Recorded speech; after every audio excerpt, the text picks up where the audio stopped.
하나님은 유다를 바벨론에게 넘겨주셨지만 유다를 포기하지 않으셨습니다. 우리의 삶에 어떤 고난과 환난과 역경이 올 수 있지만 하나님은 절대로 우리의 삶을 포기하지 않으십니다. 하나님은 다니엘과 그 세 친구를 바벨론 포로로 끌려가게 하셨습니다. 하나님은 항상 이렇게 사람을 통해서 하나님의 뜻을 이루어 가십니다. 꼭 사람을 이렇게 세우죠.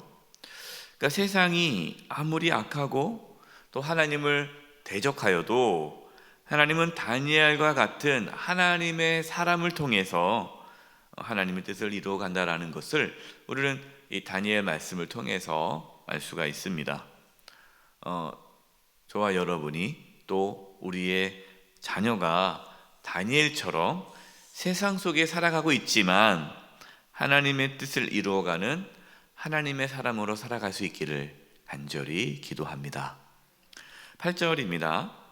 다니엘은 뜻을 정하여 왕의 음식과 그가 마시는 포도주로 자기를 더럽히지 아니하리라 하고 자기를 더럽히지 아니하도록 환관장에게 구하니.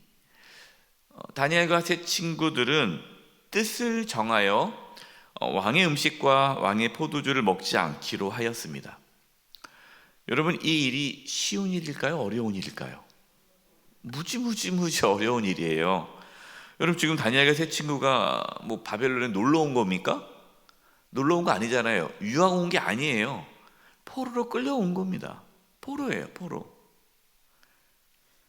그러나 특별한 은혜를 받아서, 선택을 받아서 왕의 신하가 되기 위해서 훈련을 받고 있는 거예요. 그러니까 왕의 신하로 성공하려면 어떻게 해야 돼요? 그 바벨론 교육에 따라야죠. 그 교육 방식을 따라야죠. 사실 지금 경쟁이 시작된 거 아닙니까? 경쟁이에요. 이 많은 이 소년들 중에 몇 사람만 왕 앞에 서는 거예요. 경쟁을 하는 구도라는 거죠. 그럼 어떻게 됩니까? 조금이라도 더 잘 보여야 되지 않겠어요? 열심히 해서 왕의 마음에 들어야 하는데 오히려 왕의 명령을 거부한다?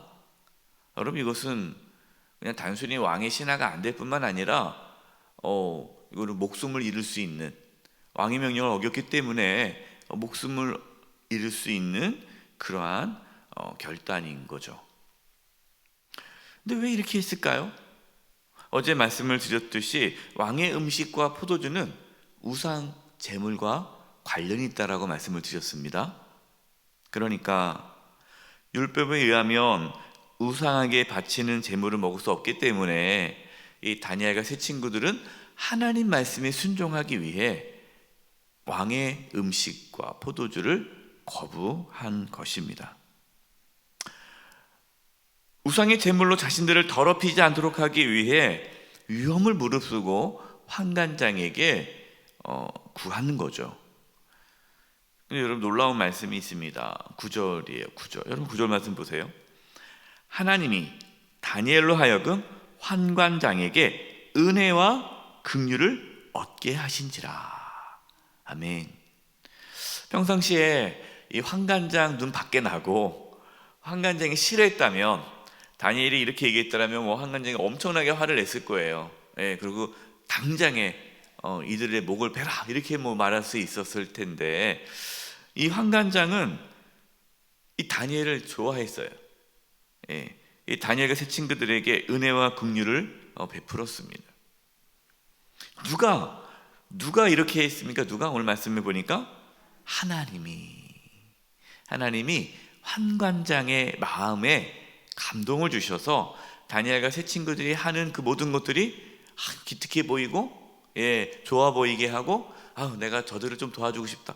여러분, 좀 그런 게 있지 않아요? 이렇게 보면은 이렇게 갑자기 마음이 이렇게 울컥해서 누군가를 도와주고 싶고, 어떤 그 사람만 보면은 내가 은혜를 베푸고 싶고, 잘해주고 싶고, 그런 게 있지 않습니까? 이렇게 특별히 이렇게 나한테 잘해주는 것도 아닌데, 이게 뭐 직장에서나 또 뭐 밖에서 보면은 뭐 그런 분들이 있어요. 나한테 뭐 특별히 잘해주지 않아도 그냥 왠지 잘해주고 싶고 그런 게 있는 거죠. 그러니까 그래서 다니엘 세 친구가 환관장에 그런 것을 얻었는데 하나님께서 그렇게 하셨다는 거예요. 하나님께서요. 여러분, 이처럼 하나님께서는 사람의 마음도 움직여 주십니다. 그렇기 때문에 우리가 여러분 세상에 살아갈 때에 우리 주변에 있는 세상 사람들의 마음을 하나님께서 움직여 주시기를 여러분 기도하시기 바랍니다. 관계에서 참 중요한 것은 신뢰를 얻는 거예요. 신뢰를 얻으면 내가 어떤 말을 해도 오해하지 않습니다. 근데 신뢰가 없잖아요? 그럼 내가 어떠한 말을 해도 오해를 해요. 그래서 참 중요한 거예요. 저도 목회를 하면서 그걸 많이 경험합니다. 그래서 중요한 게 신뢰관계예요. 여러분, 어떠한 교회 안에서 어떤 일을 할 때 뭐 임원이다. 그럼 임원들끼리 신뢰가 있어야 되고요. 교회 공동체 안에 신뢰가 있어야 됩니다. 또 여러분 직장에서도 신뢰가 있어야 돼요. 어떤 관계든 신뢰가 형성이 되어야 어떤 말을 해도 오해하지 않게 되고 그 사람을 도와주려는 그런 것들이 나타나게 되는 것이죠. 부모와 자녀 관계도 마찬가지입니다. 부부 관계도 마찬가지예요. 그래서 모든 관계에서는 신뢰가 중요한데 하나님께서 그것을 해주셔야 한다는 거예요. 하나님께서. 다니엘은 비록 바벨론 포로이지만 환관장에게 신뢰를 얻었습니다. 그래서 환관장은요, 다니엘과 세 친구들을 함부로 대하지 않았습니다. 은혜와 공유를 베풀었어요. 이렇게 된 것이 하나님께서 환관장의 마음에 감동을 주셨기 때문이다라고 말씀합니다. 이처럼 저와 여러분도 또 우리의 자녀들이 세상에서 존귀함을 받고 또 세상 사람들로부터 은혜와 긍휼을 얻을 수 있도록 기도하시기 바랍니다. 교회가 그래야 되죠.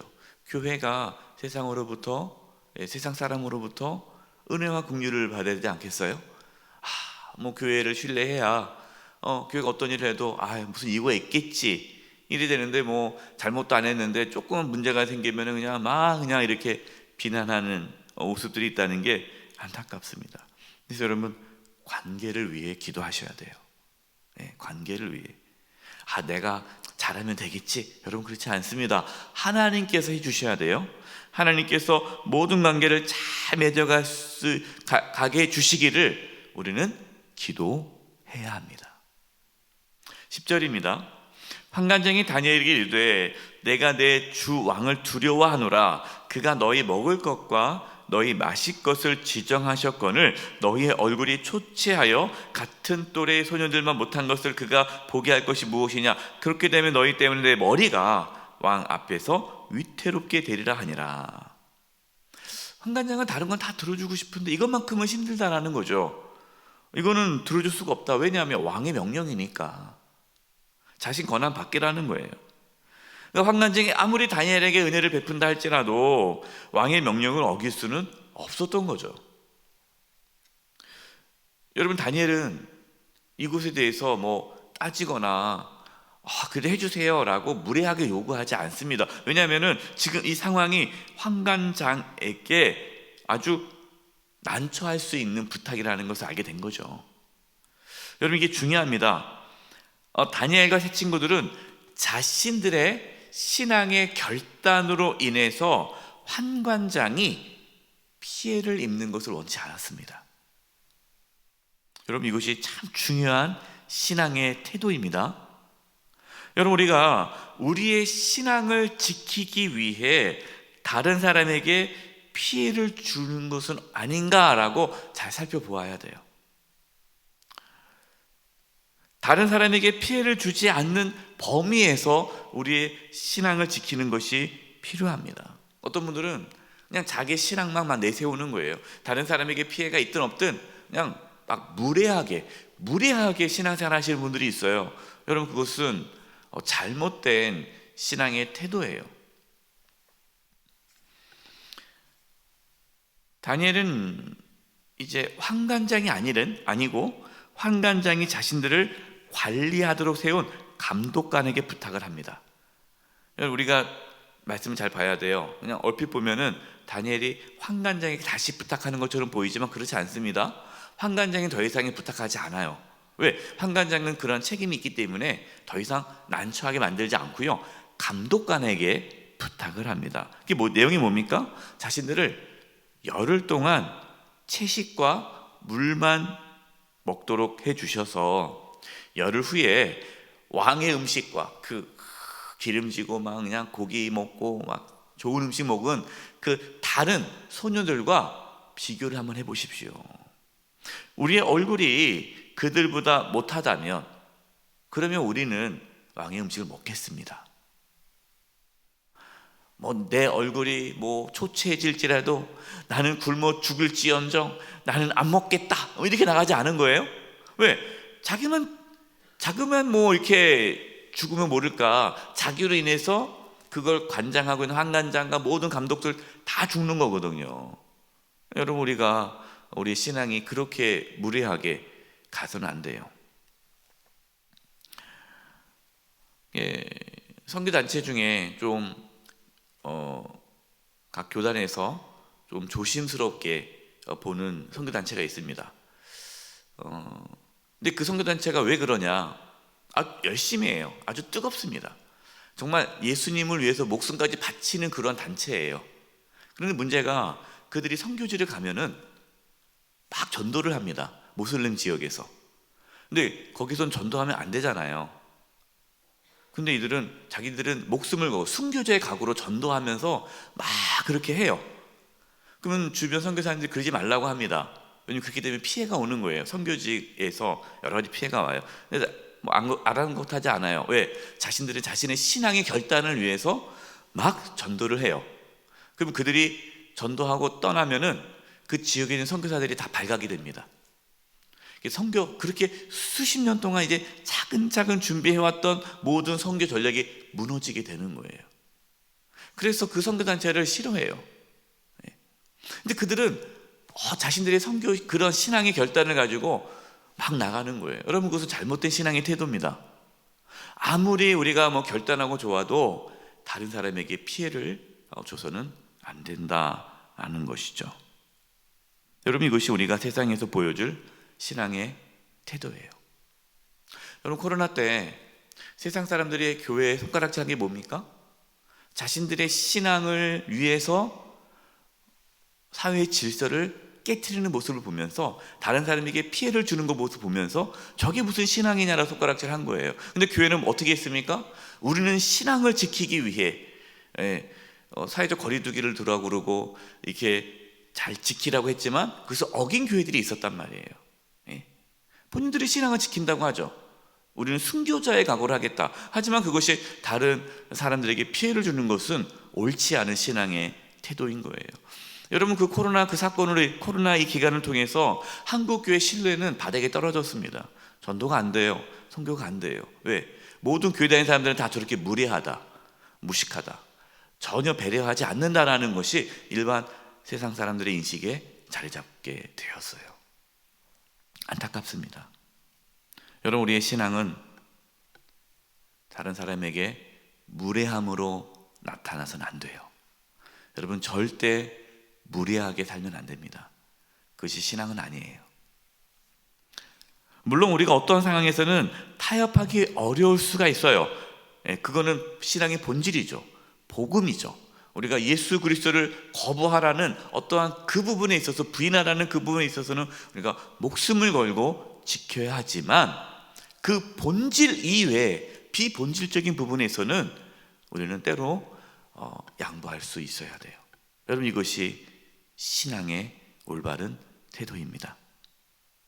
열흘 후에 다니엘과 세 친구들의 얼굴을 보니까 왕의 음식을 먹은 소녀들보다 더욱 아름답고 살이 윤택해졌어요.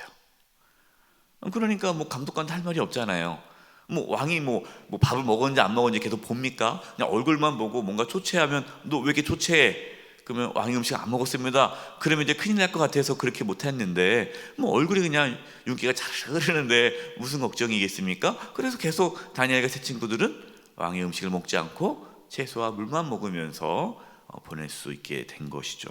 그러니까 자신의 신앙도 지켰고 또 주변 사람들도 힘들지 않게 하는 그런 일이 벌어진 거예요. 17절 보십시오. 하나님이 이 네 소년에게 학문을 주시고 모든 서적을 깨닫게 하시고 지혜를 주셨으니 다니엘은 또 모든 환상과 꿈을 깨달아 알더라. 누가 다니엘과 세 친구에게 지혜를 주셨습니까? 하나님이. 그래서 거기에 또 모든 소년들보다 훨씬 뛰어나고 또 그뿐만 아니라 이미 거기에 있었던 모든 그러한 신하들보다 학자들보다 10배나 뛰어났다라는 거죠. 다니엘과 세 친구들은 세상 속에서 그러니까 이제 이 바벨론 세상 아닙니까? 이 바벨론 속에서 하나님의 뜻대로 살기로 결심했습니다. 하나님께서는 그들에게 지혜를 주시고 뛰어나게 해주시고 감당케 하셨죠. 하나님께서 저와 여러분, 우리의 자녀들에게 지혜를 주셔서 다니엘과 세 친구처럼 우리가 세상 속에 살아가지만 하나님의 뜻을 정하여 세상과 사생 안에서 더럽히지 않도록 우리가 힘쓰고 하나님께서 우리에게 지혜의 명체를 주셔서 세상 속에서 뛰어난 삶을 살아가는 은혜가 있기를 간절히 축원드립니다. 이제 우리 합심해서 기도하겠습니다.